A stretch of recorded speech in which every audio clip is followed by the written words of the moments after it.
कक्षा 9 विषय हिंदी। पाठ हमारा 19वां, महाकवि कालिदास। पहले तो हम सभी छात्राओं को मैं नमस्कार करती हूँ। आज हम 19वां हमारा जो पाठ है महाकवि कालिदास, उनके बारे में आज हम देखेंगे। लेखक है नरपत बारहट हडवेचा। तो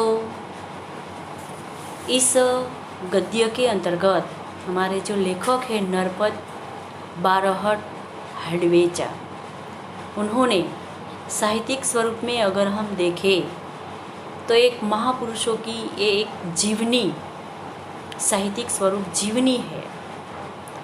तो इसमें महाकवि कालिदास की एक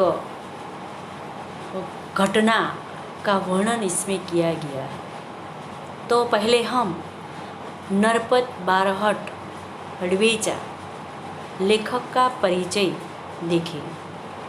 लेखक परिचय: राजस्थानी संस्कृति के शोधकर्ता नरपत बारहट हडवेचा ने MA B.Ed की उपाधि प्राप्त की है। जय नारायण विश्वविद्यालय जोधपुर से वे संलग्न है। उनकी विशेष रुचि एक लेखन में है। संस्कृति के प्रवाहों और उस प्रवाहों को समझने में वे यत्नशील है। महापुरुषों को नमन करते हुए उन्हें लिखा है कि जिन्होंने देश सेवा की खातिर अपना घर परिवार छोड़कर ऐसो आराम त्याग कर भूखे प्यासे नंगे जो पांव रहकर देश को गुलामी की जंजीर से मुक्त कराने के लिए सर्वस्व कुर्बान किया, वे वंदनीय है। महापुरुषों की जीवनियाँ आपकी प्रसिद्ध कृति है। इस संग्रह में कुल 60 प्रसिद्ध महापुरुषों की जीवन चरित्र अंकित लेखक ने किया है। प्रस्तुत जीवनी महाकवि कालिदास में कालिदास के जन्म और परिचय का और उनके प्रसिद्ध जो साहित्यिक रचना है उसी का विवरण भी हमारे लेखक ने कालिदास का जो साहित्यिक रचना है उसी का विवरण भी इसमें है।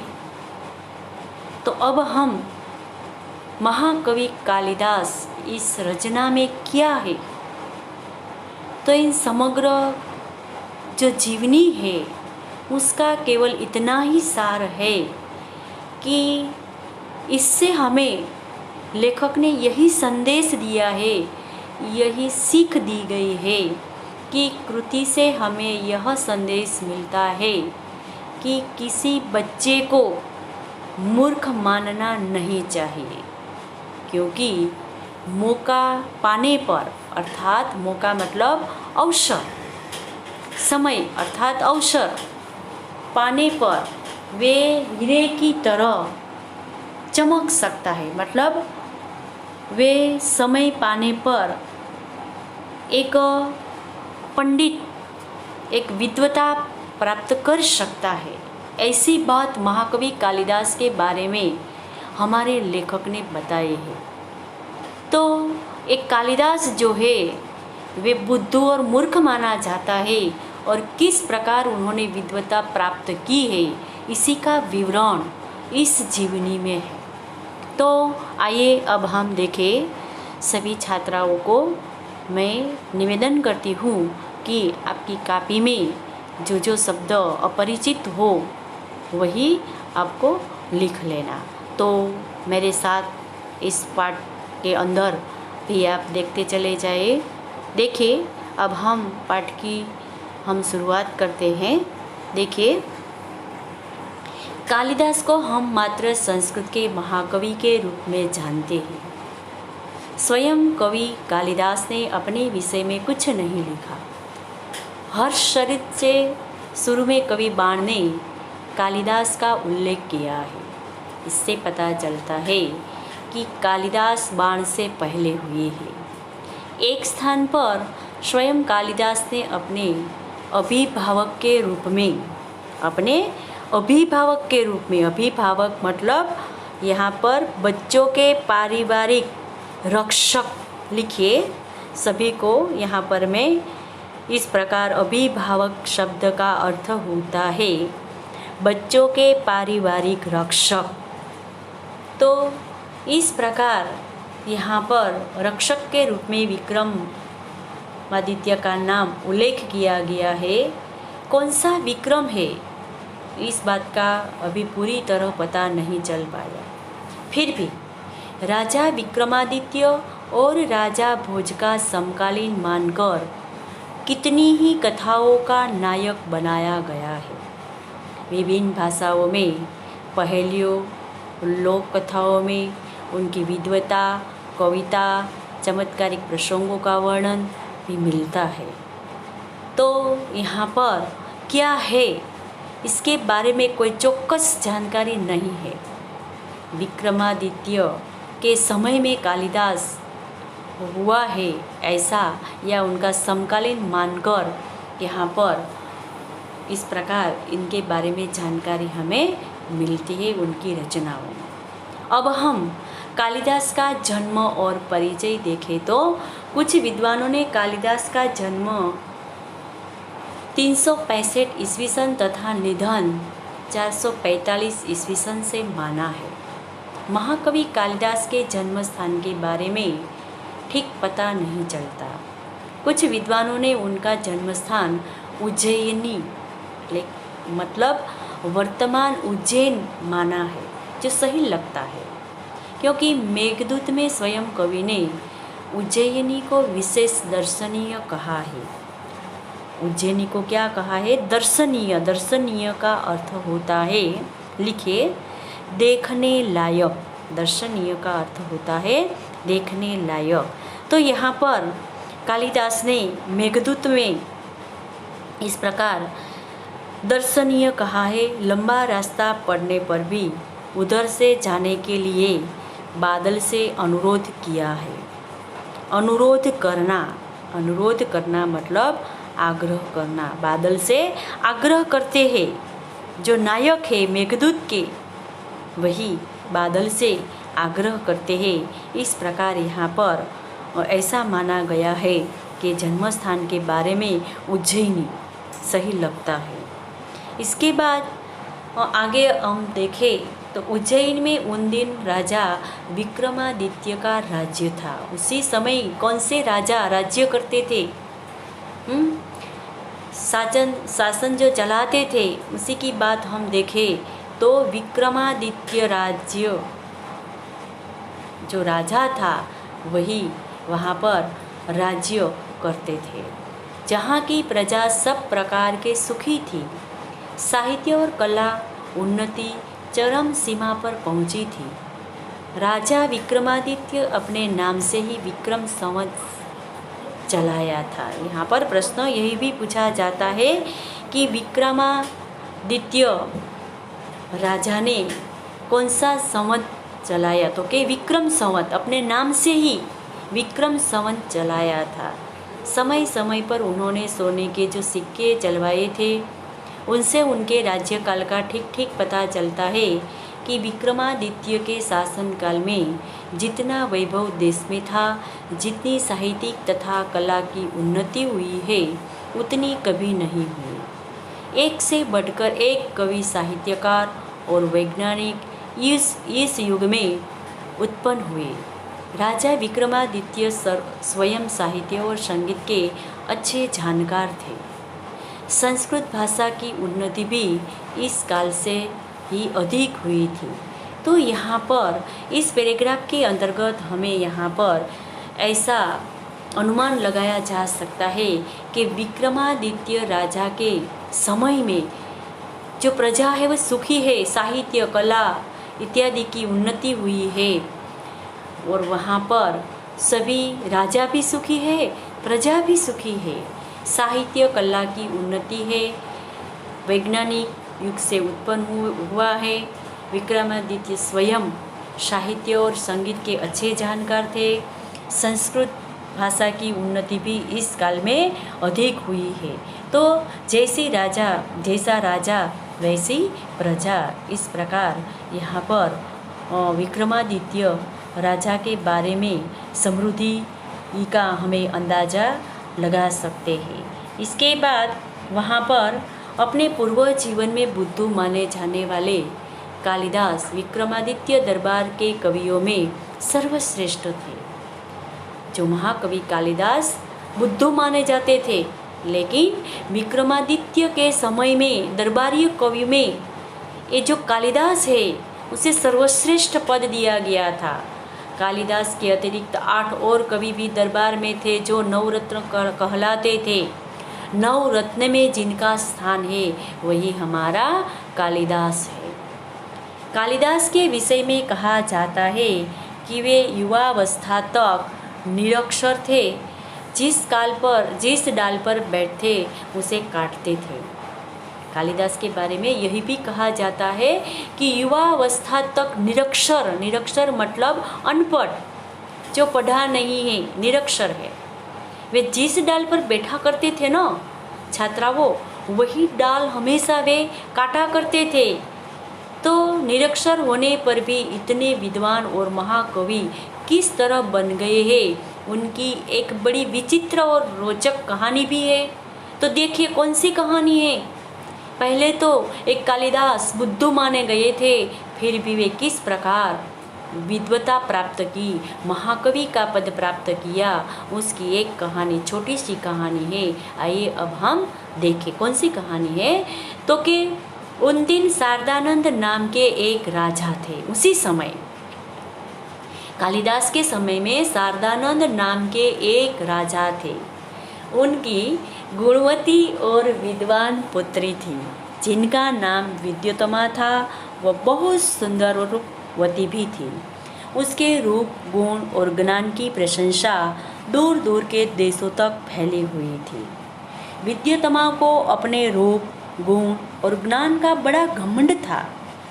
अपने विवाह के संबंध में उसने एक घोषणा कर रखी थी कि जो उसे शास्त्रार्थ में हरा देगा उसी के साथ वह अपना विवाह करेगी। शास्त्रार्थ का अर्थ लिखिए। शास्त्रार्थ मतलब शास्त्र संबंधी अर्थ। शास्त्र संबंधी अर्थ। तो यहाँ पर एक राजा जो शारदानंद है, उनकी एक पुत्री विद्योत्तमा की बात बताई गई है।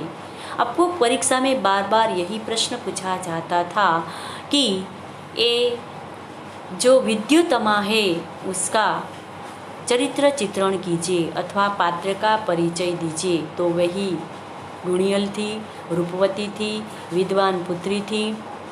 विद्योत्तमा विद्या में उत्तम, इसीलिए विद्योत्तमा। सुंदर, रूपवती, गुण, रूप, ज्ञान की प्रशंसा दूर दूर देशों तक फैली हुई थी और उसे ज्ञान का बड़ा घमंड था। घमंड मतलब अभिमान। विवाह के संबंध में उसने एक घोषणा कर रखी थी कि जो शास्त्रार्थ में हरा देगा उसी के साथ अपना विवाह, एक शर्त रखी गई, उसके साथ वे विवाह करेगी।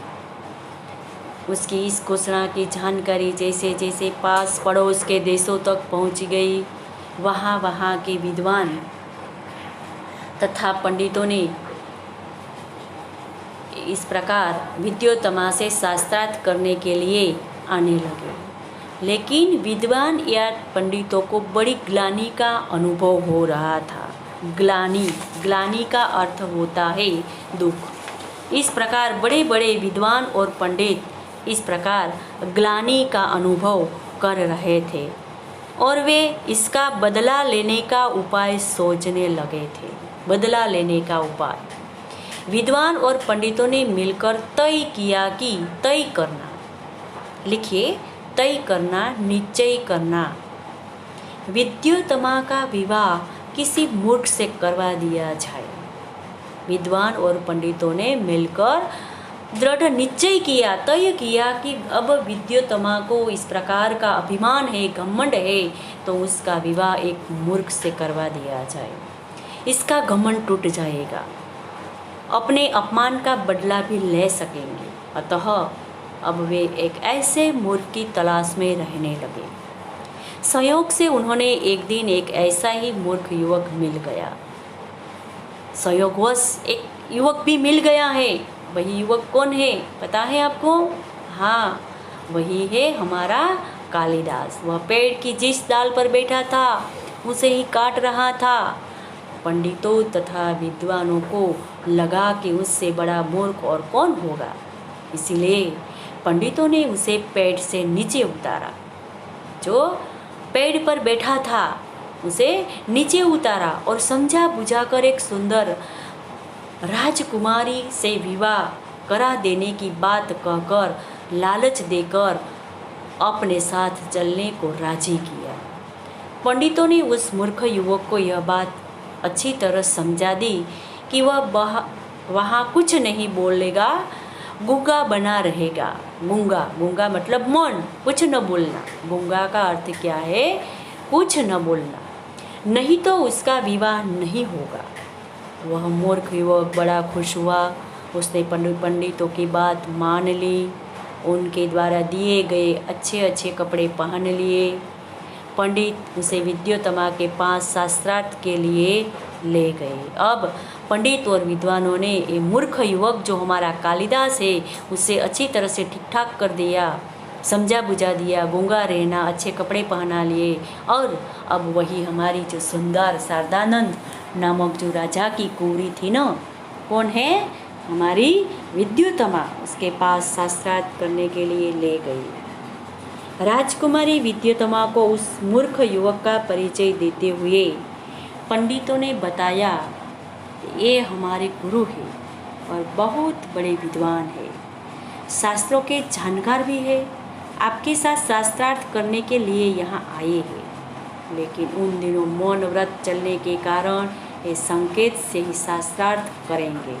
विद्योत्तमा से परिचय दिलाया कि ये हमारे युवक है। यहाँ पर मौन व्रत चलने के कारण क्या होता है कि संकेत से शास्त्रार्थ करेंगे। विद्योत्तमा की यह छल भरी बात नहीं समझ सकी और शास्त्रार्थ के लिए तैयार हो गई। उसने युवक को एक उंगली दिखाई जिसका भाव था कि ईश्वर एक है। एक उंगली बताई और दिखाया कि ईश्वर एक है। उस मूर्ख युवक ने समझा कि यह मेरी एक आंख फोड़ डालना चाहती है। उसने दो उंगलियां दिखाते हुए उसने दोनों आंखें फोड़ डालने का संकेत किया। पंडितों ने इस संकेत का अर्थ विद्योत्तमा को समझाते हुए कहा, आपके प्रश्न के उत्तर में हमारे गुरुजी का कहना है कि ईश्वर और जीव दो है। वे इस प्रकार संकेत करते चले जाते थे। कौन? तो के हमारा कालिदास। लेकिन ये जो विद्वान लोग हैं वही विद्योत्तमा से कहते हैं कि हमारे गुरु का कहना है कि ईश्वर और जीव दो है। इस बार राजकुमारी विद्योत्तमा ने 5 उंगलियां दिखाकर पांचों तत्वों का संकेत किया। उस मूर्ख ने समझा कि वह मेरे मुंह पर तमाचा मारने का संकेत कर रही है। उसे ऐसा लगा कि कदाचित मुझे इस प्रकार तमाचा लगा दे तो उसने मुट्ठी बांधकर तमाचे का जवाब गुस्से देने का संकेत किया। पंडितों ने इस बार भी विद्योत्तमा को इस संकेत का अर्थ बताते हुए कहा, आपने 5 उंगलियों से 5 तत्वों का संकेत किया था, लेकिन हमारे गुरुजी का कहना है कि 5 तत्वों के मिलने से ही सृष्टि का निर्माण होता है, अलग अलग रहने में नहीं है। इस प्रकार यहाँ पर ये जो विद्वान पुरुष है, युवक है, इस प्रकार उसका स्पष्टीकरण करते चले जाते थे और विद्योत्तमा उसका उत्तर समझकर आगे बढ़ती जाती रहती थी। इस तरह उपयुक्त शास्त्रार्थ में विद्योत्तमा ने उस मूर्ख युवक से अपनी हार मान ली। शास्त्रार्थ में उपयुक्त, उपरोक्त मतलब यहाँ पर ऊपर कहा हुआ। उपरोक्त का अर्थ क्या है?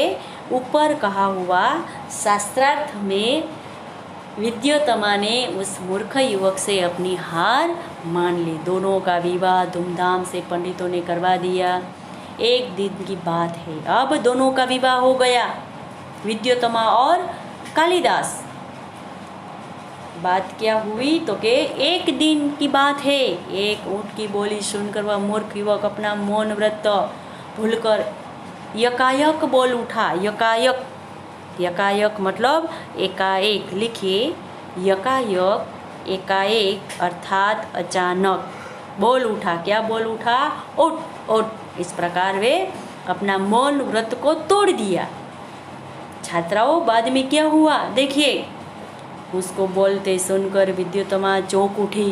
विद्योत्तमा को पता नहीं था कि बोल सकता है, क्योंकि युवकों ने तो कहा था, ये जो प्रसिद्ध युवक थे बुद्धिमान, उसने कहा था कि वो तो गूंगा है, मौन व्रत है, बोलेगा नहीं, लेकिन वो तो बोल उठा है, उठ। उसे पता चला कि उसका पति कोई विद्वान पंडित नहीं बल्कि एक बहुत बड़ा मूर्ख है।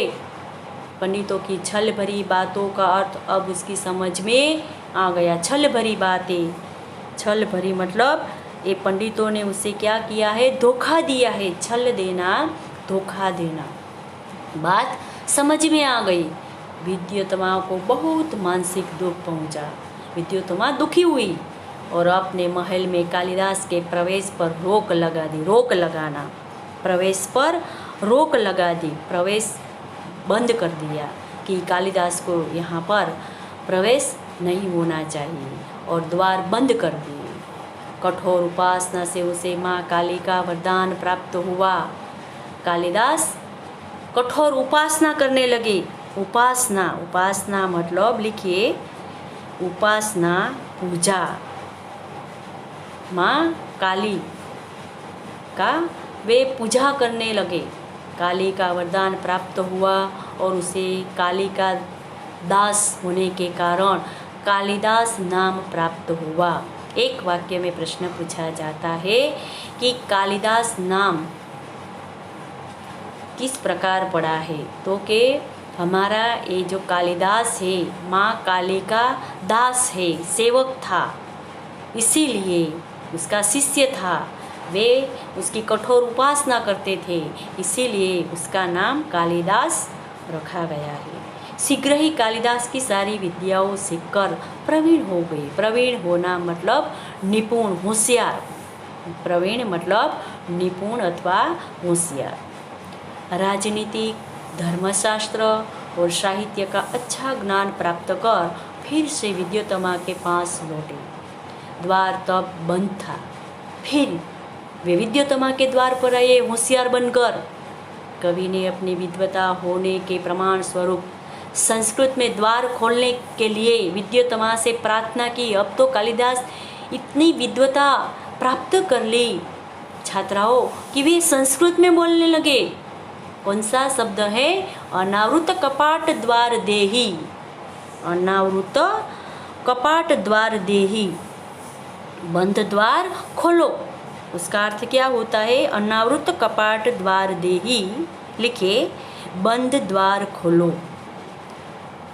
अंदर से पत्नी विद्योत्तमा ने पूछा, अस्ति कश्चित् वाग विशेष? अस्ति कश्चित् वाग विशेष, यहाँ पर वाणी में कुछ विशेष, ये कौन है? कश्चित् वाग विशेष, वाणी में विशेष, ये निपुण कौन है? कश्चित्, कुछ, विशेष। इस प्रकार महाकवि कालिदास ने क्रमशः एक साहित्यिक रचनाओं एक के बाद एक, वे यहाँ पर कुमार संभव, मेघदूत और रघुवंश की रचना विद्योत्तमा को सुनाई। एक के बाद एक सुनाने लगा। संस्कृत में बोल रहा है और विद्योत्तमा को लगा कि ये निपुण है, ये विद्वता प्राप्त कर ली है। विद्योत्तमा को जब उनके पंडित होने का विश्वास हो गया तो उसने द्वार खोलकर महाकवि का स्वागत किया।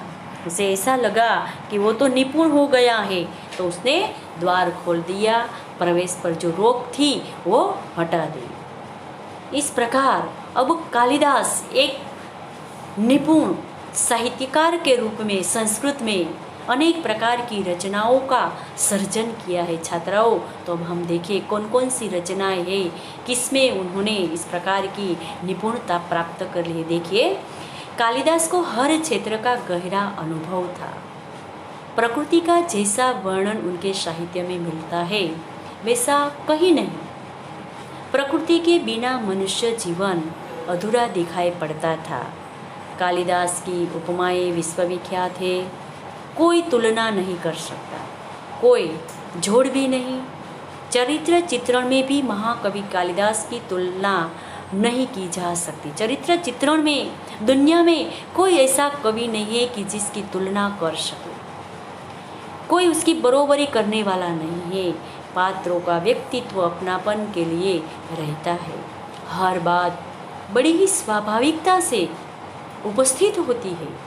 कालिदास अपने काव्य तथा नाटक के द्वारा बार बार यही बताना चाहता है कि राजा प्रजा का शासक ही नहीं, रक्षक और पिता भी है।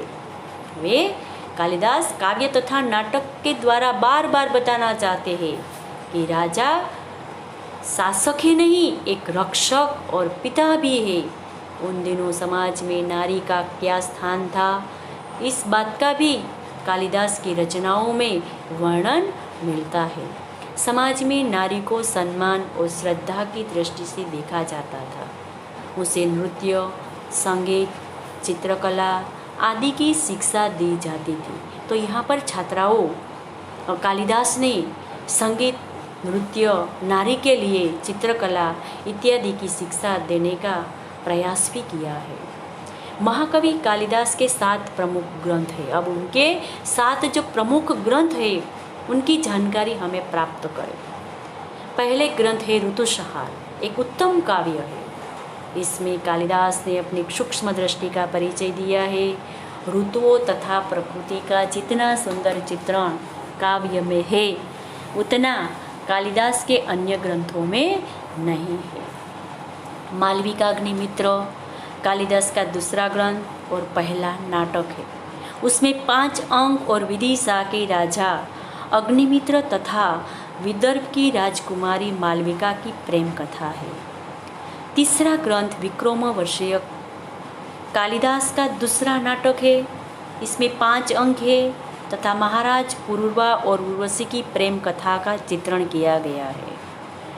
कुमार संभव का काव्य है और इसमें शिव पार्वती के विवाह से लेकर कुमार कार्तिकेय के जन्म और उसके द्वारा तारकासुर के वध की कथा का वर्णन भी है। मेघदूत कालिदास का 5वां ग्रंथ है। यह भी एक खंडकाव्य है। इसके यहाँ पर शुरू में कालिदास ने बादलों को दूत बनाकर कुबेर की नगरी अलकापुरी तक का मार्ग बताया है। इसके उत्तरार्ध में यक्ष ने अपनी विरहिणी प्रिया को पहचानने के उपाय मेघ को बताए हैं, अपना संदेश दिया है। इस काव्य में वर्षाकाल और विरह का वर्णन भी खूब निखरा है। इसमें भारत के भूगोल की भी अच्छी जानकारी दी गई है। रघुवंश एक महाकाव्य है। कवि कालिदास ने रघुवंश की कथा कहने से पहले ही कह दिया है, कहाँ तो सूर्य से उत्पन्न हुआ ये वंश। मैं तिनकों से बनी छोटी सी नाव लेकर अपार समृद्धि को पार करने की बात सोच रहा हूँ। सूर्यवंश के दिलीप से लेकर कुश और अनेक उत्तराधिकारियों तक की कथा रघुवंश में है। बाद में महाकवि कालिदास ने यहाँ पर 7वां और सर्वोत्कृष्ट जो कोई ग्रंथ हो तो वही है अभिज्ञान शाकुंतलम। यह उनका तीसरा नाटक है। इसमें 7 अंक है। महाकवि ने इस नाटक में राजा दुष्यंत तथा शकुंतला की कथा कही है। इस तरह महाकवि कालिदास आज भी हमारे संस्कृत साहित्य में अमर है। रचनाओं में तत्कालीन साहित्य, शासन और राजनीति, समाज, जनविश्वास, भूगोल ललित कला, स्थापत्य आदि सभी की झलक कालिदास की जो रचना है उनमें मिलती है। तो यहाँ पर हमारा ये जो गद्य जीवनी स्वरूप है पाठ वही हम पूर्ण करते हैं। और अब हम देखें यहाँ पर जो शब्द है अभिभावक, बच्चों के पारिवारिक रक्षक, शास्त्रार्थ शास्त्र संबंधी चर्चा, अनुरोध, आदेश, ग्लानि दुख अथवा पीड़ा, संकेत, इशारा, यकायक, सहसा, निरक्षर, अनपढ़, रोचक, आकर्षक। अब हम यहाँ पर स्वाध्याय के जो प्रश्न है वही देखिए कि एक एक वाक्य में प्रश्न के उत्तर लिखिए। पहला प्रश्न हमारा है कालिदास के जन्म स्थान का नाम बताइए। तो हमें पाठ में देखा है जन्मस्थल क्या है, उज्जैनी। कौन सा स्थल है, उज्जैन उनका जन्म स्थान है। मेघदूत का नायक कौन है, यक्ष। मेघदूत का नायक कौन है, यक्ष है। इसके बाद यहाँ पर हमारा जो तीसरा प्रश्न है विक्रम संवत का प्रारंभ किसने करवाया था। तो राजा विक्रम के नाम से विक्रम संवत का प्रारंभ यहाँ पर हुआ है। राजा के नाम से ही विक्रम संवत का प्रारंभ हुआ है। इसके बाद 3-4 वाक्य में उत्तर लिखिए। पहला प्रश्न है कालिदास की अज्ञानता किस बात से प्रकट होती है। तो कालिदास जिस डाल पर बैठता है उसे वे काटा करते थे। दूसरा प्रश्न है विद्योत्तमा का परिचय दीजिए। विद्योत्तमा कैसी थी, तो के वही सुंदर है, गुणवती, एक पुत्री थी, रूप गुण ज्ञान का बहुत घमंड था, बड़े बड़े विद्वान और पंडित उसने शास्त्रार्थ करने का साहस नहीं करते थे। कुछ ईर्ष्या से पंडितों ने इसका विवाह मूर्ख से करा दिया था।